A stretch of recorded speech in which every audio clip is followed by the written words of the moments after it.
ነገ አንድ ቀን ቀረው። በጉጉት የምንጠብቀው የምንባረክበት የምንቀደስበት ብዙ በረከትን የምናገኝበት የታላቁ አባታችን የርዕሰ ባህታውያን ዓመታዊ የዕረፍት መታሰቢያ በዓል ደረሰ። እስኪ ይህንን ቪዲዮ እርሳቸውን ለሚወዷቸው በቃል ኪዳናቸው እንዲታሰሩና እንዲያውቋቸው ለምትፈልጓቸው እንዲሁም ደግሞ ለሰንበት ተማሪዎችና ለጽዋ ማህበራት ደስ ይላቸውና ሐሴትን ያደርጉ ዘንድ ላኩላቸው። አዎ ርዕሰ ባህታውያን የመነኮሳት አለቃ ቅድስት ሥላሴን በጀርባቸው ያዘሉ፣ ቀና ሲሉ ስሉስ ቅዱስን፣ ዝቅ ሲሉ ደግሞ እንጦሮጦስን ያዩ የነበረ አንድ ሰው የእሳቸውን ዝክር እየዘከረ ነገር ግን እናትና አባቱ ወይም ደግሞ ዘመዶቹ ሞተውበት ሲኦል ቢገቡ በእርሱ በሚዘከረው ዝክር የተነሳ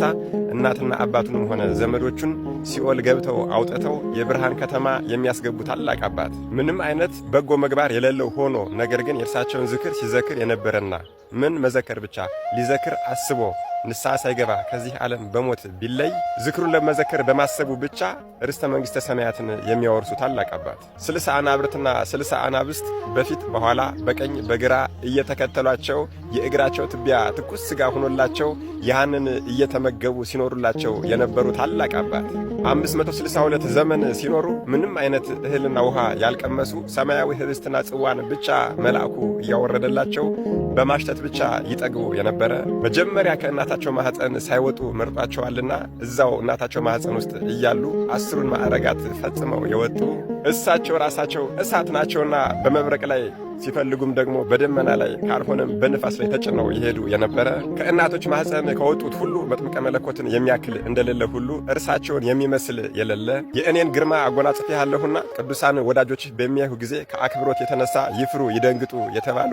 በአይን ጥቅሻ 7ኛ ሰማይ ድረስ ይሄዱ የነበረ እንደዚያም ሲያደርጉ ደግሞ ሲሄዱና ሲመለሱ እሳቸው ካልፈቀዱ በስተቀር ኮቴያቸው እንኳን የማይሰማ መላእክት እንኳን መውጣት መውረዳቸውን የማያውቁባቸው ስማቸውን በመጥራት ብቻ የእሳትን ባህር የሚያሻግሩ እስከ 15 ትውልድም ድረስ የሚያስምሩ የገድላቸውን መጽሐፍ ለጻፈ ላጻፈ ለሰማ ላሰማ ላነበበ ላስነበበ እንዲሁም ደግሞ ገዝቶ በቤቱ ላስቀመጠ ርስተ መንግሥተ ሰማያትን የሚያወርሱ ታላቅ አባት በእርሳቸው በስማቸው አምኖ ለተራበ ያበላ ለተጠማ ያጠጣና ለታረዘ ያለበሰ በዚህ ዓለም ችግረኛ ደሃ ቢሆን እንኳን እንደማይርበውና እንደማይጠማው የተነገረላቸው ታላቅ ቅዱስ በመታሰቢያው ቀን ማለትም ከ12ቱ ወራት በአንዱ ቀን ዕጣን፣ ዘቢብ፣ ጧፍ፣ ስንዴ እና እንዲሁም ደግሞ ሌሎቹንም ስጦታዎች ለቤተ ክርስቲያን የሰጠ እንደ አንተ ንጹሕ ይሁንልህ ርስቱም ክፍሉም ከአብርሃም ከይስሐቅ ከያዕቆብ ጋር ነው የተባሉ ከግብፅ ወደ ኢትዮጵያ በመጡ ሰዓት አገራችን ኢትዮጵያን በአራቱም አቅጣጫ አዩአትና ጌታ ሆይ ለዚህች ቅድስት አገር ሰው የላትምና ሰው አዘጋጅላት ባሉት መሰረት ሐዲስ ሐዋርያ አባታችን አቡነ ተክለ ሃይማኖት በጸሎታቸው የተገኙላቸው ምን ይሄ ብቻ ሐዲስ ሐዋርያ አባታችን አቡነ ተክለ ሃይማኖት ኢትዮጵያን እየዞሩ ጠንቋይና ቃልቻን በሙሉ ከምድረ ገጽ እየጠራረጉ ሲያስወጡና ሕዝቡን ወንጌልን እየሰበኩ ወደ ክርስትና በሚመልሱ ሰዓት እርሳቸው ደግሞ በባህር ውስጥ ለ100 ዓመት ተዘቅዝቀው ጸሎት በማድረግ ሲያግዙ የነበሩ ታላቅ አባት ከ30 ዘመን የልጅ ጦት በኋላ ከደጋጎቹ ወላጆቻቸው ከአባታችን ከቅዱስ ስምዖንና ከእናታችን ከቅድስት አቅሌስያ በብስራተ ስሉስ ቅዱስ ሲወለዱ በእዚያው የተወለዱ ቀን ለአብ ለወልድ ለመንፈስ ቅዱስ ከጨለማ ወደ ብርሃን ያወጣኸኝ አመሰግናለሁ ብለው 3 ጊዜ የሰገዱ እኒህ ክህነታቸው እንደ ካህኑ መልከ ጼዴቅ እንደ ነቢዩ ኤልያስና እንደ መጥምቀ መለኮት ቅዱስ ዮሐንስ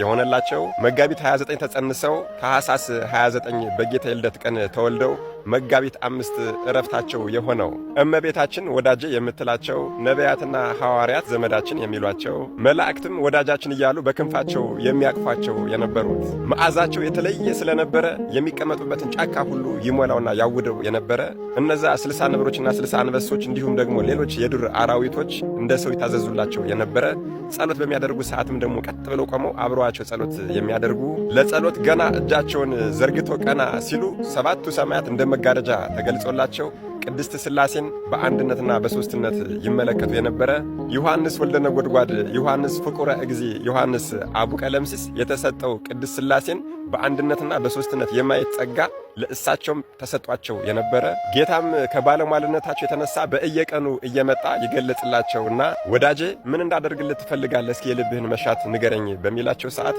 በሲኦል በደይን ወድቀው ያሉትን ነፍሳት በሙሉ በማወቅም ሆነ ባለማወቅ የሰራውትን ኃጢአት ይቅር ብለህ ማርልኝ ይሉ የነበሩ ሩህሩህና የዋህ አባት። ጌታችንም ወዳጄ ሆይ የለመንከኝን አልከለክልህም፣ አይደለም የለመንከኝን በውስጥ ያሰብከውን ራሱ እፈጽምልሃለሁ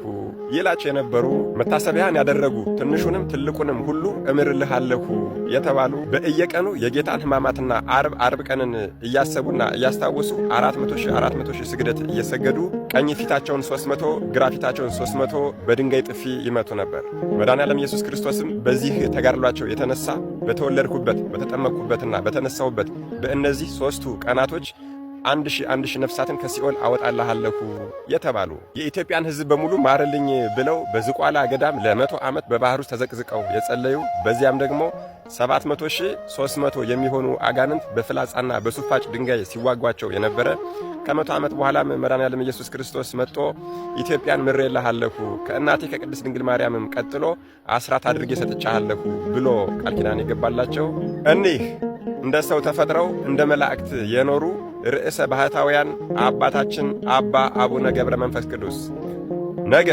መጋቢት 5 የዕረፍት በዓላቸው ነው። መድኃኔዓለም ኢየሱስ ክርስቶስ ከርዕሰ ባህታውያን ከሩህሩህና ከየዋሁ አባታችን አቡነ ገብረ መንፈስ ቅዱስ ረድኤት፣ በረከት፣ ምልጃ፣ ቃል ኪዳን፣ ፍቅር አይለየን። አሜን። ይቆየን።